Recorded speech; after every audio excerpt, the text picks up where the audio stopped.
Are you kidding me? He must be. You know what I saw, though, Tom? What'd you say? I saw a team that was playing severely inferior opponents, is what I saw. I mean, granted, the Redskins in Week 1 were not the same team that you saw in Week 2, 3, and 4. Of course and 5, not. They right? never. It's always that way. Okay, and who else did they beat?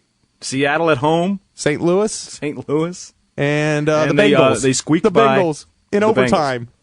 Right. Yeah. So this is a great team, I suppose. Oh. Best running back in the league. Well, you know what happened? Best running game in the league. Sorry, best offensive line in the league. Best puncher in the league. They've got the best fans, best stadium. They've got the best city. They've got everything. That's funny how you get all that every time you win a championship. Any team wins a championship, and all of a sudden they've got all of those accolades, the best everything. See? They beat the Bengals in overtime. They've got the best overtime record. Fag. Oh, I see. Oh. Oh, I like that one. That's the best. They're going to get into it about the Giants' defense here. I don't believe in any way, shape, or form your offense is overrated, but I have thought through the first 5 games your defense has been overrated because, remember now, you caught Washington when Washington hadn't yet found itself, and then you caught St. Louis as it was just hitting bottom. Then you caught Cincinnati as it was really going through a lot of struggle and turmoil, and Seattle. Yeah, they were hitting this, bottom Skip. when you Come on, caught them on. 44-6 right in the mouth. Right? Last night, for the first time, your defense was in the wrong place at the wrong time when Cleveland finally found itself. You know what's so right? funny? If the Giants would have went out there and beat Cleveland like they should have, you would have been sitting over here saying, "Oh, the Cleveland's sorry. Cleveland wasn't this." You know, I had a game last year when we played against Philly. I had 6 sacks in the game. Nobody talks about that. What they're talking about, they point the finger at Winston Justice. They're like, "Oh, he was terrible. He's the worst offensive lineman in football." Blah blah blah. So what should we have said? You have to at some point in time give the Giants credit for what they've done, and you have to give the player who's doing something credit. You just can't berate their opponent and be like they're a terrible football team or that's a terrible player. I mean, sometimes one team is just better than another. Yeah, sometimes you actually have to give credit where it's due. Skip. Yeah. Gee, Opie. I mean, you got to realize this is Skip Bayless. You either suck or you're great. Right. There's no in between there. Yeah, go back to the first part of this show. Here's how you do it, Skip. All credit goes to the Rams. We made mistakes. They capitalized on them. Right. Period. Yep. There's no other excuse. There's no other, we gave you the game. Whether we gave it to you or not, it's up to you to take it, right? Right.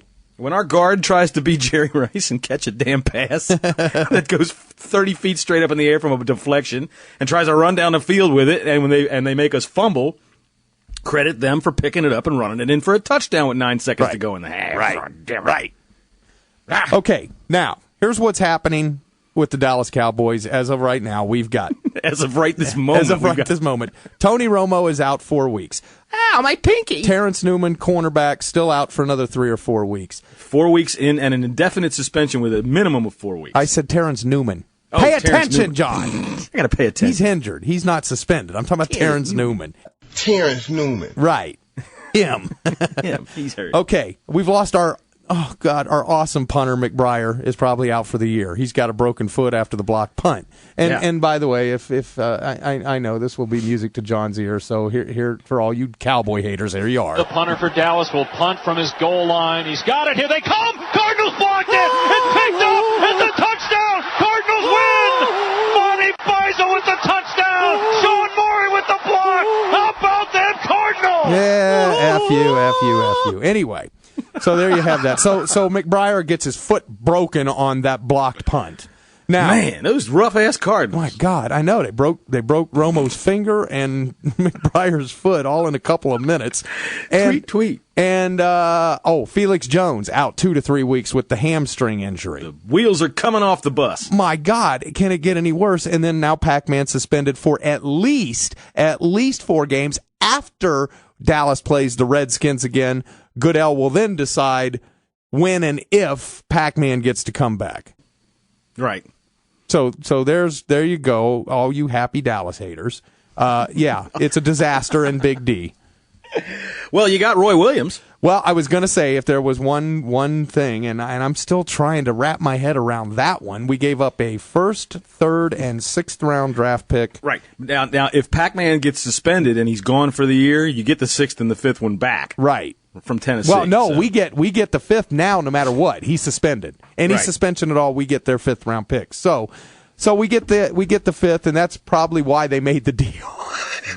Yeah. I'm watching SportsCenter, and Jerry Jones apparently, with like 2 minutes to go before the trade deadline, threw in that third-round pick to get the deal done. Yeah. So that's a hell of a price to pay. I don't think so. First, third, and a sixth? These draft picks, come on, you know better. Oh, I know. I'm just saying, that's a lot to give up. The upside is he's only 27 years know. old. That's the upside. And what that does is spell the words out for T.O. on the wall. Gee, Romo's 27, Witten's 27, Williams is 27. There you go. Yep. There you go. Well, now, T.O., it's nice to see you. It's good to have you here. But well, he'll be there for 3 more years. I'd like to see that. 2 more. 38 then? Yeah. Dude, it's T.O. Yeah, okay. All right. I mean, he hasn't been seriously injured. That's true. There are guys who play that late. Well, and you know what I always say, with today's modern medicine and with modern nutrition and all that sort of things like that, with if you haven't been seriously injured, you can play at a high level. I mean, I happen to believe London Fletcher can continue to play at the level he's playing for 3 years. T.O., he don't care what you think, John. Listen. Oh, he better. No, he don't care. Listen. As I said earlier, I'm not perfect by any means. And people that are out there are trying to judge me, then, they may need to look in the mirror themselves.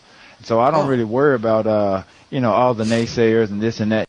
Go look in the mirror, John. What do you see? What do you see? I tell you what I don't see. I don't see a bright yellow sweater vest with a bow tie and a pair of sunglasses. Who the hell dressed him last week? What is that? I don't know. What is that? Outerwear by Urkel. Oh, my God. I think he was trying to hide. Go look in the mirror. Tell me what you see. Oh, I see Bozo the Clown. That's what I see. That was ridiculous. What the hell's he wearing that? I mean... All right, wait a minute. I don't get it. I know. I got one more clip here from Skip and OC. They're going to talk about Dallas playing without Tony Romo. I do think Brad Johnson will be a stabilizing factor just for the next couple of games because his Dallas teammates nicknamed him Check Down in training camp because he kept throwing the dinks and dunks instead of going upfield with it. But that's going to be a good thing now. I think they will. Check down. Dude, he was our quarterback. I know exactly what that means. Oh, yeah, dink and dunk, dink and dunk. Dink and dunk. He throws the weirdest looking deep ball I've ever seen. It looks like a shot put. He rests it on his shoulder, and he throws it out like that. He doesn't even throw it. He pushes it, and you go, how the hell does that ball go 30 yards down the field? What? Recommit to their running game, although this Felix Jones thing is just disastrous to lose him right now because I thought it was going to be Thunder, Barber, and Lightning. Barber's still banged up with the ribs. Supposedly. You're definitely wrong, as usual. I think this team is going to implode right now with Brad Johnson at quarterback. Whoa! Oh, OC says they're just going to totally implode. Oh, implode. Listen, write that down. You just do not understand the importance of Tony Romo at quarterback for that team. He's an outstanding football player, and I just don't think Brad Johnson is good. They had Drew Bledsoe a couple of years ago, and that's who is exactly the same type of quarterback as Brad Johnson. No, he's not. He's going to stand back there. Brad Johnson is going to stand back there. He's going to stand back there. No, he's not. He's going to dink it to Jason Witten and dunk it to Barber. Watch and see. I'm going to come back after these 4 weeks is over, and people are going to stop talking bad about So wait a second. Romo. So you're saying that they're going to lose at St. Louis and then lose to Tampa Bay at home? I'm not a prognosticator. Yes, you are. You just prognosticate. I'm telling you that. There's no way as good a team without Tony Romo as they are with. Yeah, that's not what you said, though. You said they were going to implode. You did prognosticate. And then they went on, and OC made all kinds of predictions after saying he doesn't prognosticate. Well, he's OC Human. Right. He can do what he wants. And if Skip doesn't like it, he's going to feel the blitz. Blam! Hey. Now, I wouldn't go looking past. I mean, the Rams, yeah, you should clean their clocks. They're really not very good on offense, but don't make mistakes. Trust me.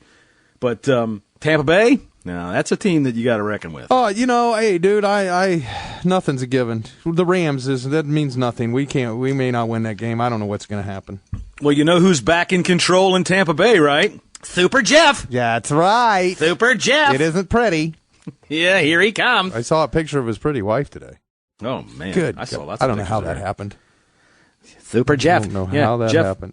I don't know how in the world they're even going to think about giving his job away this time. I mean, Super Jeff went into Carolina, who had been beating teams, and whooped him. Oh, he did, didn't he? Whooped him. Hey, listen, you got to hear this. Kellen Winslow did not play for the Browns Monday night. Yeah, I know. I heard about this. You did? Yeah, I read about this today. After a summer filled with horrifying testicular injuries in hockey and baseball, because we kept waiting. Everybody wanted to know. Nobody would say what was wrong, why Kellen Winslow was in the hospital. The soldier got kicked in the balls. It appears Cleveland Browns tight end Kellen Winslow is having his own nut trouble. Yeah, his wife found him cheating. His balls swelled up to the size of grapefruits. Oh, my God. Oh, man. The Chosen One's package is looking gigantic. Romeo Crennel said he seemed to think it wasn't too serious, saying, well, it's not like his arms and legs are falling off or anything like that.